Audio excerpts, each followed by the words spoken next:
As always, this is our practice run before our 5 o'clock live stream TikTok. For those of you wondering why we do this practice one, it's because the followers and the interaction isn't there the same as it is with TikTok. So this is just a chance for us, because we don't rehearse anything, to, I know, blow out the cobwebs. And considering 10 minutes ago I was asleep on the couch, and Lisa says, it's one of those Sundays, isn't it? It was one of them lazy Sundays, and Lisa goes, are we going to be doing a YouTube? I go, we better. We got to keep feeding the machine. We better do our live stream. So here we are, and it's really weird because this isn't my familiar surroundings. This is our spare bedroom. Yes. Come whiskey room, and I'm a lot more comfortable in the shed, because my whole life I've been working around tools and sheds and workshops and stuff. So to be sitting here on a comfortable couch in the warm is a little bit weird. And hello, Lisa. Hello. Lisa come in late, setting up all the technology stuff. Now, Lisa doesn't know this yet, but the majority of this live stream is going to be her, and I've just thrown her in it because... Oh, okay. Yeah, there you go. Because a lot of what we're going to be talking about today is a lot to do with Lisa. So the first thing I want to talk about, which Lisa's going to talk about, is those 3 jars. Yep, those 3 jars right there. So Lisa done her first harvest for us yesterday. Yes. And guys, I know you can't taste through the screens and stuff, but that honey is the sweetest tasty I have ever tasted in a long, long time. So Lisa, go, babe, talk about our honey for a little bit. How'd you go? What have we got? What have we done? All right, so this is just a snippet of it. So we bought a flow hive. That was my dream, is to own one of these new flow hive inventions. We bought a bee nook, which means there's a queen bee plus 5 frames worth of bees, about 3 months ago. And every couple of days I'd go and check up on it, and over spring. Wasn't expecting any honey harvest this year, because we were told it can take 6 to 12 months to actually get honey from when we collect the bees. 3 months on, it's only been 3 months on, we've had 2 bee swarms already on this nook. And yesterday we thought we'd have a day off like we normally do. Yeah, so we went to Lonnie, and when we came back from our little break, I went upstairs to check on the hothouse, the greenhouse, and the bees, and I can hear a heap of buzzing, and there was all these bees coming out, and I ran down to Jessica, go, we're having another swarm. I don't know what's happened. So we had to drop everything. Went and chucked on the bee suit, went and did a quick inspection. And I said to Just, we need to build the next brood box. So we came in, we built the brood box. Brood box? Yeah, on a Saturday afternoon? Yeah, and we built the next brood box so that we could extend it. But when we did build it, we brought it up there, chucked on my bee suit again. The bees calmed down. So I don't know what happened there. But so because of that, what I did, I thought with the inspection, they've used all the frames. So the brood section of the flow hive is where the queen lays the eggs. That's where they eat. And it's not meant for where the honey goes. The honey is the bees are meant to climb up the next level, which is the flow frames. And there's 7 frames. That's where they're meant to make honey. So when I did the inspection, I realized there was honey getting made in the brood box, but also the top part, a lot of it was full as well. So yesterday, there was no room left. Is that what happened? Yeah, that's right. Yesterday being end of summer, perfect timing. It was time to do our first harvest. Yep. Now, do you remember when I tasted it? What did I say? Oh, this, I don't know how to explain it. Our first taste test. Yep. Because I was leading, I was setting myself up, because I want you to say, it wasn't that long ago, I was saying $1,400 for a flow hive, you got ripped off. $500 in bees, you got ripped off. But then when I actually tasted the honey, that is the best tasting honey I've had in many, many years. I have not tasted honey this good. It's amazing. It's amazing. Homegrown, everything that you get fresh from your own beehive, your own garden, your own everything. It's just magical. Like the taste, it tasted like candy. like, I don't know, maybe like those eucalyptus drops that you get when we were younger. This is showing our age, but it was just sweet, florally. I don't know how to describe it. Sugar. It was just beautiful. It was such a sugar high, lovely. and it was the consistency. It was just beautiful. No. That honey's amazing, and I don't know if you remember, but I actually said because I whinge a lot. And when I whinge, I don't really whinge. It's a lot of it's an act. I act like a grumpy old man because that's my facade, and that's what I like doing. Yeah. And I was, how much? How much? Oh, they seen you coming. Oh, you got ripped off. Oh, Jesus, that's not fair. They seen you coming and all that stuff, but no. And when we done the maths yesterday, I think, Lisa, you got 36 jars, and we said if it's $10 a jar, that's close enough to round up to $400. The flow hive was only 3 times that. So although the initial investment is a bit, if you can halve that taste, and if you're going to sell it, which we weren't, it's not that bad. So when could we have our next harvest? 6 months? Nah. Now that spring's over, and it's autumn winter, there won't be anything over autumn winter. Oh, so it's kind of yearly now. Yeah. So next 3 spring, years. summer. 3 years break even. Yeah. Oh, not even. Yeah. I think. I think next year, now that we've got the bees early, because I got it at the end of spring. Oh, yeah, okay. So we only had the summer. And with Tasmania, it's colder here. The seasons are about... here. Yeah, tastier. And the seasons here are actually later as well. Like we've been told it's about a month. It does sound right. It's first day of autumn and it's freezing outside. It's overcast as well. Mm-hmm. So hopefully we will get another month of sun. But I'm expecting... we've only harvested 3 frames so far. Mm-hmm. I'm expecting to harvest the last ones, the last 4, maybe end of this month. Okay, so my next question is, we've got 40 jars on site. You reckon that'll last us until next season? Considering we use one jar exactly, a year. we probably use not even a jar of honey. But now we will. But I will purposely learn how to use honey over sugar now, and that taste. I don't know if I want to start cooking with this honey. It's so beautiful. Yeah, because that's the star. We don't know.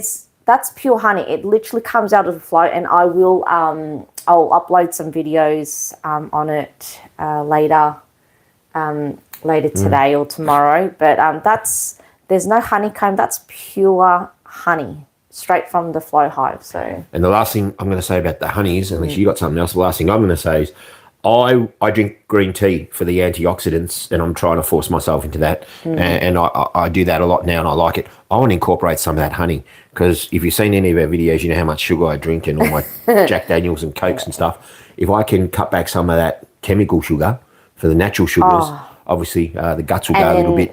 But me trying to use it more in my cooking as well. But like I said, with the inspection yesterday, the emergency inspection, we've got a few frames full of honeycomb, and I was saying to Justin, we've got 18 jars? Yeah, we've currently got 18 jars of honey. Yes. And I'm just a bit overwhelmed with that, plus about 4 frames of honeycomb. And I've never eaten honeycomb straight from the hive before, so. Thoughts, I know we've Googled it. It said you can put it on a charcuterie board. We love charcuterie. So, a bit of cheese, different cheeses, and having a chunk of honeycomb on there. But still, 4 frames is a lot. It's a lot. 4 frames is a lot of honey. Wish the family was over. Pappy, Jack Fletcher, Trini. And so just a quick update on the homestead.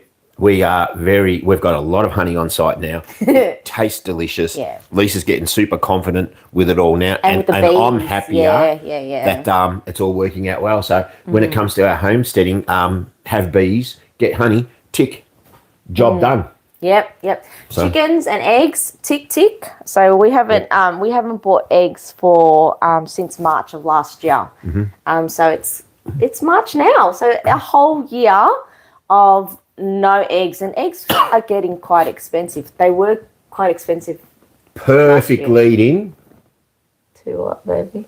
You haven't bought eggs? Sourdough. Go.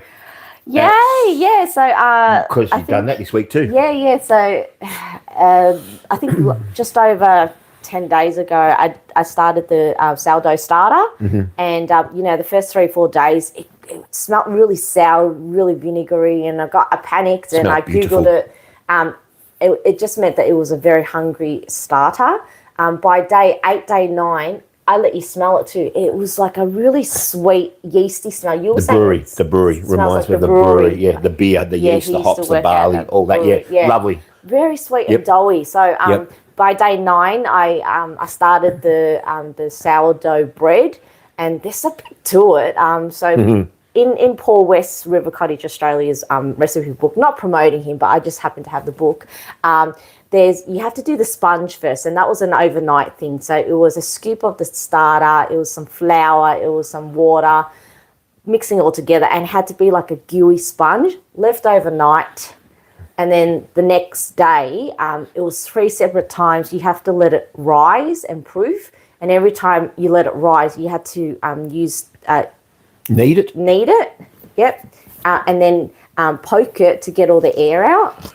But then by the time I actually got to cooking it, it was at night time. It was our bedtime. Oh, yeah. So what time did we end up eating? Nice. What time did we eat it? We ended up eating it like at 8 o'clock at night. We got distracted, and this will lead to why we got distracted and why we ate it so late. But normally it takes about 2 to 4 hours from the sponge to have it in the oven, cooked, cut up and ready. But how was it, Bob, our first one?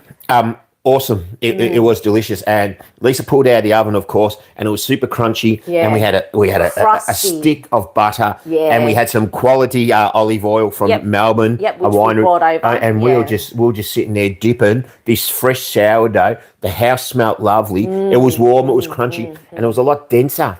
Yeah. Than normal bread. Yeah. So it was beautiful. I think for me, I wouldn't be able to eat sourdough bread every day. It's definitely a gourmet and definitely a treat. So you got the beautiful crusty bread on the outside, and then the dense thickness which sucks up all the olive oil and the butter, really absorbs it. And with this the sourdough taste, you really don't need any balsamic vinegar or anything. It was lovely, but just not an everyday food. So that's something we'll learn. But it was an exciting first homestead cookery that I've done. Yeah, it was beautiful, and it's come at a good time because I'm exhausted. I'm stuffed. This homestead is getting physically demanding, and I was actually having a nap before, and it's Sunday because this is live, and I was having a nap because I was stuffed. But this week, to have the honey with those results, and to have Lisa make that sourdough and those results, that's a little bit more encouraging because they're 2 wins, aren't they? They were 2 good wins. At a time when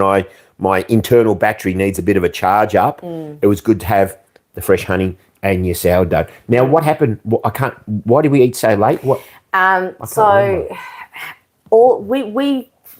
About 6 months ago, plus, we started buying all our livestock animals. So we started, with the guineas, then the chickens. We hatched some chickens.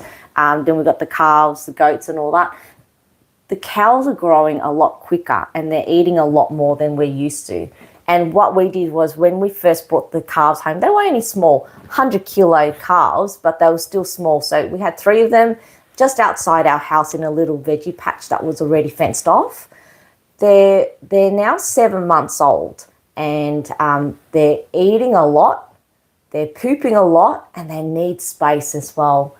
So the pressure for us was we were looking around downstairs, down the hill, where we want to move them. They need to be moved because I was at the bonfire we had. And getting ready, clearing. The calves need more space, and we do free range them every day, but they don't know their size, and they're very destructive. So they've actually climbed up the hill to where the chicken coop and the gill goats are, and we had some pot plants. Justin wanted to pretty up the chicken coop and to help with the smell of their poo and all that. We had 2 big garden beds. We had a few raised beds as well with lavender and herbs. Our moo-moos went up there, chomped and chewed them all. So we've actually got no more plants around the coop. And Justin, just this morning, moved a couple of the raised beds. We've still got the roots, but all the greenery's gone, unfortunately. The moo-moos don't know how destructive they are. They're just always hungry. Because in my head, we're going to have a homestead. I keep looking at this one, but I'm That's confused the one, by that one. Yeah, that's just for Have us any questions? Anything come in? So we've got 5 people online, so that's good. No Right, questions so far. In Hello, my everyone. head, this homestead was going to be a better homes and gardens, and it was going to be chicken coops, and they're going to be extended, and they're going to have antique furniture in them, and they're going to have raised flower beds and ornamental roses and stuff. You can't have any of it, and that's why when you go to a farm and you see it, and you think, oh, the farmers don't really love their animals. They do love their animals because the animals are so big and so clumsy, and the chickens are just grazing all day, and everything just shits everywhere. You can't really have nice things. So yeah. No, it's a very airy fairy.